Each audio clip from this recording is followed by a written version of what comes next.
Hello, this is an update presentation about the RDCK's Community Heritage Register project. Drafts for Part 1 and 2 were circulated as part of your agenda package. The presentation is to walk you through the content of these first two parts, which represent 50% of the scope of the project. This first half of the project involved the research and community engagement phases, which are both now complete. I will summarize our findings from those two processes, and based on what we learned, our initial recommendations for populating and managing the register itself. The document opens with a thematic framework for the RDCK, a historical and contextual understanding of this place, organized in 8 themes or topics. What is a thematic framework and why do we need one? Historical themes are defined as key ideas for describing a major historical force or process which has contributed to the history and evolution of a place. On the left is a screenshot from the document showing the first historical theme titled Dominance of the Waterways. A thematic framework is a structure that uses themes to help conceptualize past events and to place sites, people, and events into their historical context. A thematic framework is a necessary tool for the comprehensive contextual overview of heritage resources. It's also a format which presents a public-friendly way of organizing the complex chronology of a place by batching major events into themes that are both important and unique to a region. The 8 RDCK historical themes articulated in this document were confirmed and adjusted through feedback from the public survey, which closed on December 31st. The 8 themes are listed here, not in order of importance, but in order they appear in the document. Each theme is explained and elaborated on in the document and features relevant or supporting quotes from the public survey. As an example, I'll quickly walk you through the 3rd theme, Inhabiting the Land, so you get a sense of how they're written and how they might inform the Heritage Register. So the opening paragraph summarizes the reason and intent of the theme. From prehistory to the present, the RDCK has been traversed and inhabited by a diverse mix of people. From pit houses, teepees, and traditional villages of indigenous communities to mining settlements to those who are getting away from it all, this theme captures the ways that people have used the land, built communities, and made their home here. Then it goes on to talk about historical events and dates that have impacted negatively or positively on human habitation and settlement here. Each theme also has sub-themes, so when talking about a heritage resource, people might find it helpful to see the linkage to either the main theme or the sub-themes. We also included quotes from the public survey or from books we were using to compile the themes. 2 locals said in their survey, "We have a longer history of settlers than even Vancouver." And heritage maintains an appreciation for the work and effort that went into settling the area. And the Sinaiacs website says, "Our stories are used as a guide to how we should live as people in balance with the elements, animals, our emotions, and with each other." Lots of reading, researching, analyzing, and discussion with local residents happened in November and December. We have summarized here what our sources were, but a full bibliography is listed in Appendix A on page 25.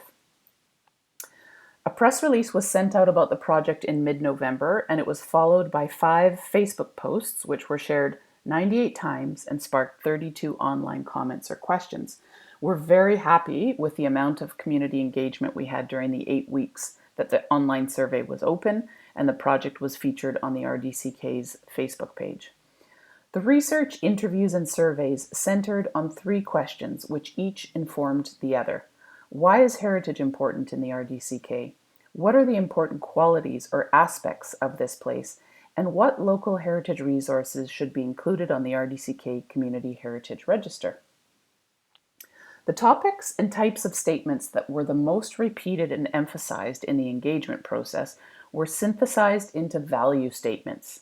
These community heritage values can also be seen as representing heritage priorities in the RDCK.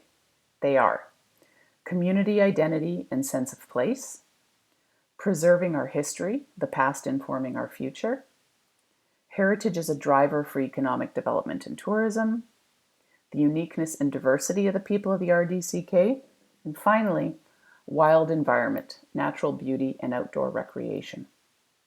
More detail about each of the community values expressed in the public surveys can be found on page 17 of the report. Together with the historical themes that we talked about before, this list of values will be used to determine the inclusion of heritage resources on the register itself. We'll explain how in a bit. Part 2 of the document focuses on heritage resources in the RDCK. A great number of heritage resources were put forward for nomination by the survey respondents and interviewees, and numerous more were extracted from previous studies, totaling 348 individual suggestions for heritage resources in the RDCK. If you haven't yet checked out this map, please do. It's a fun way to view the places that matter, or the full list of nominations is at the back of the document in Appendix C. The nominations were diverse, from buildings to cultural landscapes, from historic events to even books and traditions. Examples of heritage resources nominated include privately owned historic homes, iconic general stores, schoolhouses, churches, farms, valleys, beaches, mountains, pictographs, and even the sturgeon nose canoe. The regional district was geographically well covered in the nominations as well. Communities in British Columbia typically organize their heritage resources in two types of lists. The first is a heritage inventory, which is an informal list, like a database of potential ideas brainstormed by the community, but which have not yet gone through a rating or evaluation process. For the RDCK, this is the online map called Nominated Places That Matter in the RDCK, which you saw on the previous slide. This is a living map. It will be permanently linked to the Heritage Register page on the RDCK website, and if people want to nominate something new, they can simply send an email to planning. The second type of list is a community heritage register. This is a formal list. It's established by the board of directors and includes community resources that have been evaluated with a consistent criteria process and thus have formal heritage status. This first needs to be established by resolution, and then we will be suggesting the first 5 resources to place on the register, plus another 10 to 15 to process in the next year or so. Now we're talking about the formal list of the two, the proposed Community Heritage Register, the one which gives formal recognition and heritage status to a property or resource.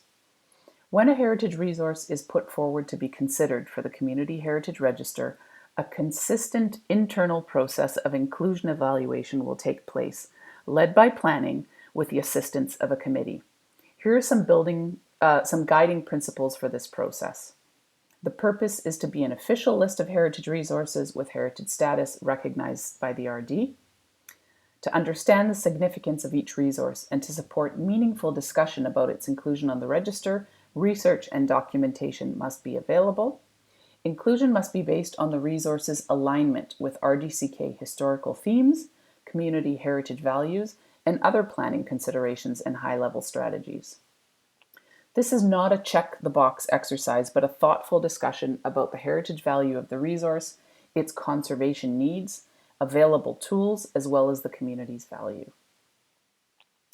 We've designed an inclusion worksheet to be used as the consistent platform for every discussion about each potential heritage resource, to ensure every heritage resource is being evaluated and considered by the same criteria and to the same degree, no matter what planners, directors, and community members are at the table at any given point in time.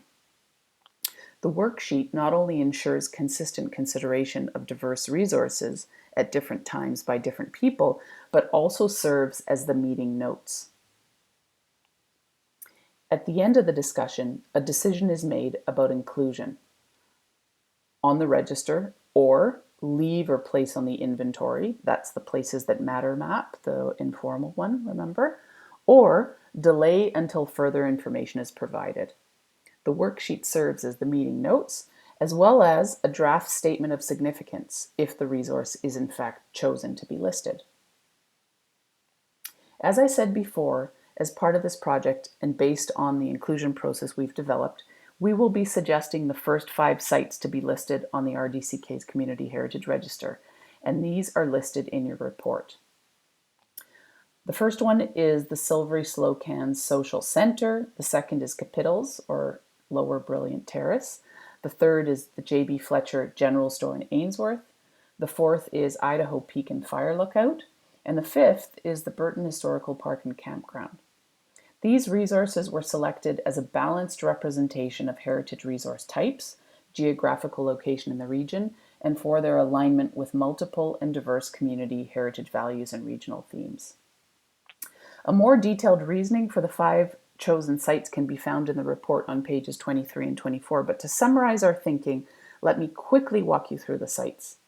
Number 1, Silvery Slocan Social Center, built in 1923 as the Slocan Oddfellows Hall. This historic building is also important for functioning as the social center for interned Japanese Canadians during World War II. Today it is owned by the village, is valued as the most important and frequently used community building in Slocan, and for the village's partnering in use and maintenance of the building with a variety of local groups, such as the Slocan Legion. 2, is Capitals. The confluence of the Kootenay and Columbia Rivers was an important and strategic Sinaiaks village and campsite, where fishing, farming, pasturing, gathering, trade, and burials occurred. It was home to the Christian extended family of the Sinaiaks Nation well into the 20th century. Doukhobors acquired the lands in 1912 and established 3 villages here. They cultivated grains, fruits, vegetables, and berries. The Mirror Center for Peace at Selkirk College has helped to research and recognize the historic place and facilitate a ceremony of reconciliation in October 2009 between representatives of the Sinaiaks Christian family and the Doukhobor community. This fragile archaeological and cultural landscape site is at risk because it is relatively unknown, unmarked, and there is heavy ATV use, potentially obliterating what is left of both communities. The third site, the J.B. Fletcher General Store in Ainsworth, was the single most nominated heritage resource in the online survey. Valued as one of the last surviving buildings from the original town site of Ainsworth for its long-term continual use as a general store for 82 years, for its current role as an informal museum and heritage attraction since the mid-1980s, highly visible on the highway, the building's rehabilitation in the last 2 years has been watched by passers-by, and today provides a focal point for the community and for visitors. Idaho Peak and Fire Lookout, highly photographed, iconic mountain peak, holds aesthetic, historical, scientific, environmental, and recreational values. It's valued for its views of Sandon, lakes, valleys, and old mine sites. It has connections to many communities nearby, including Sandon, New Denver, Cody, etc. It speaks to the historical natural resource-based economy of the region, to early conservation technology. The Bickford-style lookout is typical of lookouts designed and built in the 1940s in BC, is notable for being a wood frame cabin on tower with a flat roof. And finally, the Burton Historical Park and Campground. This cultural landscape is valued for representing the story of the towns and cities flooded or relocated for the Columbia River Treaty in the 1960s. The park marks the east edge of the original Burton town site prior to flooding in 1967 and commemorates the original town site in its name. At low water each spring and autumn, remains of the buildings and roadbeds of the town site are readily visible. The park speaks to the perseverance of the Burton community's efforts to conserve its story and the memory of its former site. As part of the final deliverable, we'll be producing statements of significance for the 5 initial sites, so they're ready to submit to the provincial and federal heritage registers. Additionally, we will be recommending another 10 to 15 sites to process next, based on the inclusion process outlined just now and the nominations that came for the community. That's it for me. I welcome any questions you may have at this time.